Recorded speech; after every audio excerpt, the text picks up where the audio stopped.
নেতা, জাতিসংঘকে মানুষ এসেছে আমাদের দেশে কি পরিমাণ অস্ত্র আছে তদন্ত করার জন্য। এটা কি তদন্ত? এই তদন্ত হচ্ছে, যেমন ধরেন ভারতের কাছে আছে ব্রাহ্মস ত্রিশূলের মতো ক্ষেপণাস্ত্র, আরো আছে রাশিয়ার তৈরি S-400 প্রতিরক্ষা ব্যবস্থা, পাকিস্তানের আছে Z-10C ও F-16 এর মতো অত্যাধুনিক যুদ্ধ বিমান, এমনকি কয়েকশো পারমাণবিক বোমা আছে। এবার বলুন আপনাদের কি কি আছে? দেলা লিখে দেলা, কি আছে লিখে দেলা, তুই তো শেষ। নেতা, আমরা তো উল্লেখ করবো তো কিছুই নাই। এই কেডা কইছে কিছু নাই, তুই লেখ। সভাপতি লেখ 50 লাখ, সভাপতি আনুমানিক 1.5 থেকে 2 কোটি, সহসভাপতি 1.5 থেকে 2 কোটি।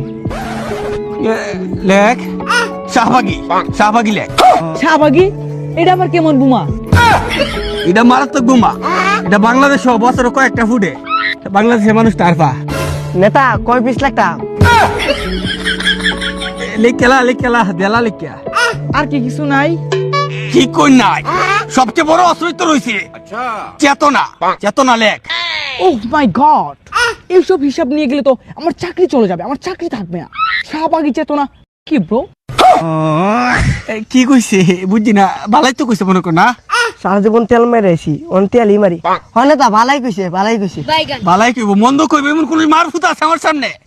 মন্দ কইব, ভালাই কইছে। নেতা